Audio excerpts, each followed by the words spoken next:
వైజాగ్ సీతమ్మధారలో దారుణం.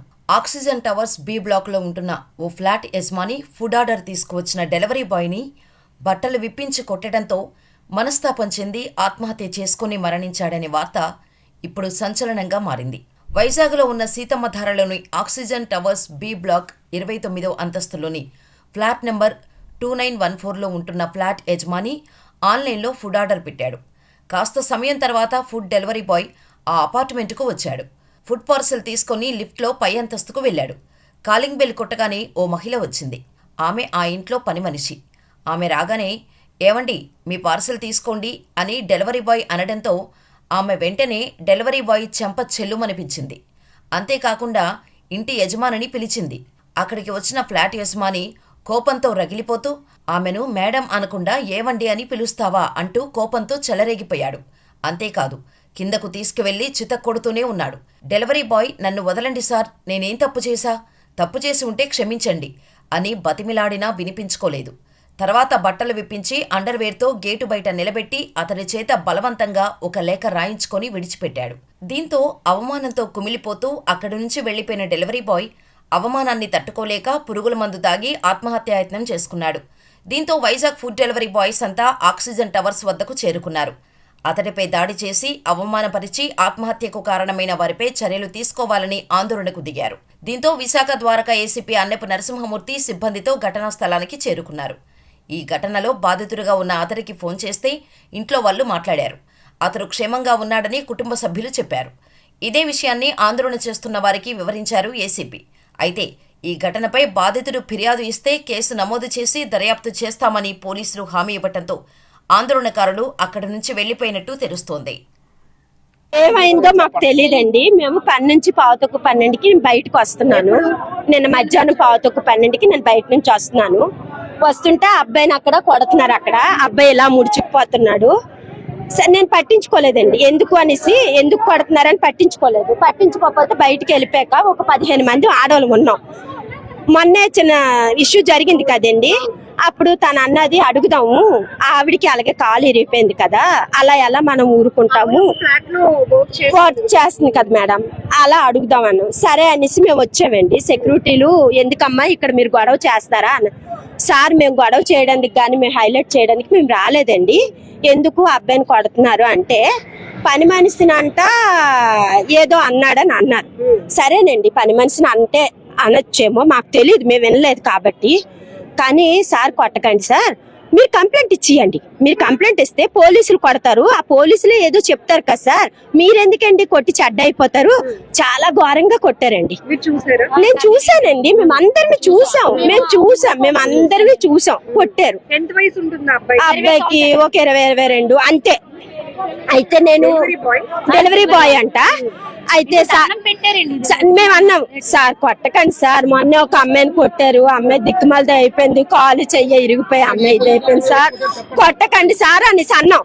అనేసి మేము వెళ్ళిపోయామండి. తర్వాత వీళ్ళు మాటలు చెప్తున్నా బట్టలు ఇప్పేసి కడ్రైతో బయటికి పంపించారటండి. అది బట్టలు ఇప్పేస్తే అబ్బాయి చాలా అవమానంగా ఒక ఆవిడ అన్నదండి, అబ్బాయి అవమానం తట్టుకోలేక కానీ ఏంటి సరేనండి, తప్పు చేశారు, తప్పు చేస్తే మీకు పోలీసు అన్న వ్యవస్థ ఉంది కదా, ఇలా మనుషులు చంపేయడం ఏంటండి.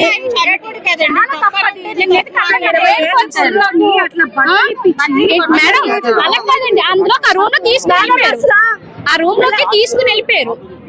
ఆ రూమ్ లో తీసుకుని వెళ్ళిపోయి బట్టలు ఇప్తావా ఎప్పవా అనేసి అంటున్నారు. అంటే బట్టలు ఫుల్ ఇప్పేసి డైర్ ఒకటే ఉంది, ఏంటి సార్ వదిలేయండి సార్ వదిలేయండి అని కళ్ళు మూసుకొని మెల్ల దాచుకుంటారు. పిల్లలు అందరూ ఉన్నారు కదా అనేసి అయినా రూమ్ లోకి వెళ్ళి మరి లోపలికి వెళ్ళి కొట్టారు. అతను అయినా ఆగలేదండి. కర్ర మాటి ఎలా గిరిపింది సార్, ఎలా కొట్టారు, మేము ఫ్యాట్లను చూస్తాం, మేము ఈ చొవ్వంటి రక్తము అవి వచ్చేసాయి. మాకే బాధ అనిపించింది అండి. కానీ ఈ రోజు ఏమో బట్టలు ఎక్కడ వేసుకున్నారు అనుకో ఇప్పుకొని అలా బయట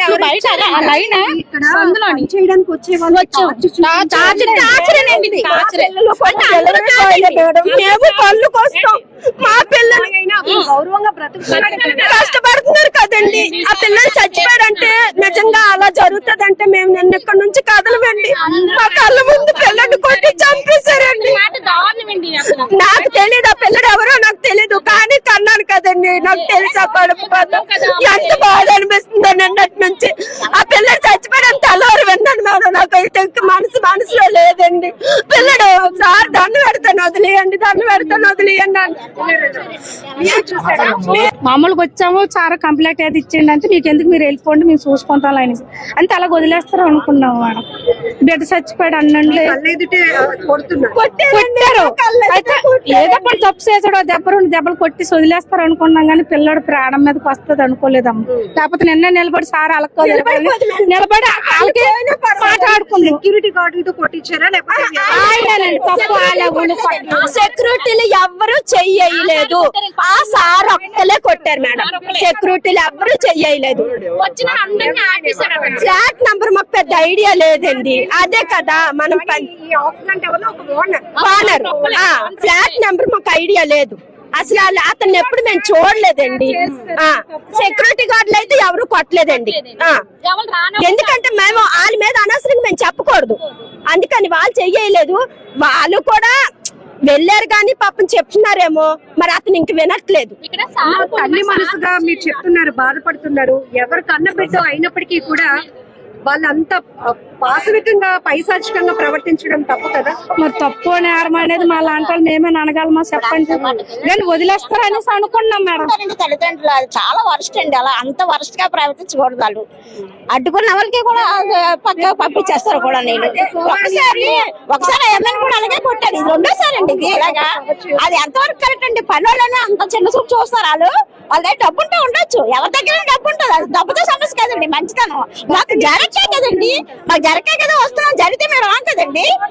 మరి అంత వరస్ట్ గా ప్రవర్తించకూడదండి. బట్టలు ఇప్పించిన అలా కొట్టడం ఏంటండి? అబ్బాయిని అడగాలి కదా, ఏం చేసావు బాబు? పైకి వెళ్ళా కదా 28, 29 అది మేము 27 చేస్తాము. అది 28, 29 వాచ్మెన్ అడిగితే చెప్తానండి వాళ్ళు ఎవరన్నది. వాళ్ళకి తెలుస్తుంది కదా. చాలా దూరం కదండి. గేట్ క్లోజ్ చేసేస్తున్నారు. ఆ పర్సన్ ఎవరైనా మీతో ఇలాగ డైరెక్ట్ ఇంటర్వ్యూ ఇచ్చా అనుకోండి, వాళ్ళు నెక్స్ట్ డే నుంచి వాళ్ళ మీద గ్రడ్జ్ పెట్టుకొని వాళ్ళని అలో చేయనివ్వట్లేదు. ఎవరు వీళ్ళు మనుషులు హింసించడం? అసలు ఏం జరుగుతుంది మేడం? అసలు డెలివరీ అబ్బాయి సరే రూట్ గా మాట్లాడాడు, దానికి సెక్షువల్ హరాస్మెంట్ కేసు పెట్టుకోండి, ఏదైనా చేసుకోండి ఒకవేళ అబ్బాయి తప్పు చేస్తుంటే మేడం. తప్పు జరిగిందనే విషయం కూడా ఎవరికి తెలియదు మేడం. అబ్బాయి ఏం మాట్లాడాడో కూడా మాకేం తెలియదు. ఫ్లాట్ ఓనర్ కి మెయిడ్ కి ఆ పర్సన్ కే తెలుస్తుంది. పెద్ద పెద్ద అరుపులు వేసుకుని కింద వరకు వచ్చారు. కిందకు వచ్చిన తర్వాత మేము వచ్చినప్పటికీ అక్కడ కంటిన్యూగా కొడుతున్నాడు. అబ్బాయి ఇచ్చేసుకుంటున్నాడు, కవర్ చేసుకుంటున్నాడు. దాని లాస్ట్ గా షర్ట్ ప్యాంట్ రిమూవ్ చేశారు. మేము బయట ఉన్నాం. బయట ఉంటే అబ్బాయి ఫాస్ట్ గా ప్యాంటు ఇప్పి మరి కొట్టారు అబ్బాయి. కొట్టిన తర్వాత విప్పారా లేదా మాకు బయట పంపించేశారు మేడం. తర్వాత ఆ అబ్బాయి మేము అడుగుతాం, మెయిడ్ తో పాటు మేము ఉండి అడుగుతున్నాం. బయట పంపించారు. బయట పంపించారు. అక్కడ వెయిట్ చేస్తున్నాం. వెయిట్ చేస్తుంటే మీకు ఏటో సంబంధం బయటకు వెళ్ళిపోండి అన్నారు. అక్కడికి వెళ్ళిపోయాం. కొంచెం ముందుకెళ్ళి వెయిట్ చేస్తున్నాం. ఏంటంటే నడి రోడ్డు పైన కొట్టినప్పుడు అడిగితే ఆ అబ్బాయి ఈ కాంపౌండ్ వాల్ కాదు, మీకు ఏం సంబంధం లేదు, మీరు బయటికి వెళ్ళిపోండి, మీ ఏం చేశాడో మీకు తెలుసా, మెయిడ్ తోటి ఎలా రూట్ గా మాట్లాడాడు మీకు తెలుసా అన్నారు ఫస్ట్ ఆయన. అంటే అలా కాదు సార్, మేము పబ్లిక్ ఏం జరిగిందో మీరు తీసుకోవడం ఎందుకు, అదేదో లా అండ్ ఆర్డర్ ప్రకారం తీసుకుంటారు కదా, కంప్లైంట్ ఇచ్చాను సార్ అనేసి అంటే మేము అది కూడా ఇస్తాము, నువ్వేం చేస్తావు అని చెప్పి ఆ అబ్బాయిని తోసేసి మళ్ళీ లోపల పిలిపించేసి లోపల తీసుకెళ్ళి కొట్టేసి షర్టు ప్యాంటు ఇప్పేసి కాళ్ళు షర్టు ప్యాంట్ అన్ని ఇప్పించేసాడు. ఇప్పించేస్తే అబ్బాయి బయట ఫాస్ట్ గా 220 ఏమో అనుకుని మా బ్రదర్ బయట నుంచి చూస్తుంటే ఫాస్ట్ గా ఒక వైట్ అండ్ బ్రౌన్ మీ సీసీలో కూడా చెక్ చేయండి, షార్ట్ సేమ్ నాలాట్ షార్టే. అబ్బాయి ఫాస్ట్ గా వచ్చి పట్టుకొని ఇంక వెళ్ళిపోయాడు అబ్బాయి. ఇంక అసలు అబ్బాయికి మాట్లాడడానికి లేదు, ఏం లేదు అసలు. నిన్న జరిగిన సిచ్యువేషన్ కి అబ్బాయి మనస్తాపం చెంది అప్రాక్సిమేట్లీ అయితే మాత్రం ఈ విషయం ఆ అబ్బాయి దీని మీద చనిపోయిన విషయం అయితే తెలియదు మేడం. నిన్న జరిగిన ఇన్సిడెంట్ అయితే మాత్రం 100% షూర్ మేము ఆన్ సీన్ లో ఉన్నాం కాబట్టి మేము చెప్తున్నాం. దీనికి ప్రీవియస్ గా కూడా సేమ్ అదే పర్సన్ ఒక నియర్లీ 1 year బిఫోర్ కూడా same Swiggy or Zomato person ఆ అబ్బాయిని ఇదే స్పాట్ లో కొట్టారు మేడం. ఏం లేదు, అబ్బాయి వాయిస్ ఏదో రేస్ చేసే లేడీస్ తో వాయిస్ ఏదో రేస్ చేశారనే విషయం ఆయన చెప్పారు. జస్ట్ అక్కడి నుంచి ఫ్రాక్షన్ ఆఫ్ ఇక్కడికి వచ్చాడు, నువ్వేనారా డెలివరీ, నువ్వేనారా నా ఫోన్ లో మాట్లాడేది, అలా మాట్లాడతావు అని చెప్పేసి కంటిన్యూగా 20 slaps మేడం. అబ్బాయి పెట్టుకోవడానికి లేదు, చాయిస్ లేదు. పక్కన నేను బుక్ లో ఎంటర్ చేస్తున్నా. యాక్చువల్లీ మేము డెలివరీ పర్సన్స్ పైకి వచ్చేటప్పుడు మేము ఎంట్రీ చేస్తున్నాము, కొట్టేస్తున్నాడు. ఎవరు ఆపట్లేదు, ఎవరికి ఇవ్వట్లేదు, కర్ర పట్టుకుంటున్నాడు, కొడుతున్నాడు. మేడం మీకు ఇక్కడ రూల్స్ తెలియదు మేడం. ఫ్లాట్ ఓనర్స్ లిఫ్ట్ మేము యూజ్ చేయకూడదు, ఇక్కడ నుంచి వెళ్ళకూడదు, కింద నుంచే వెళ్ళాలి.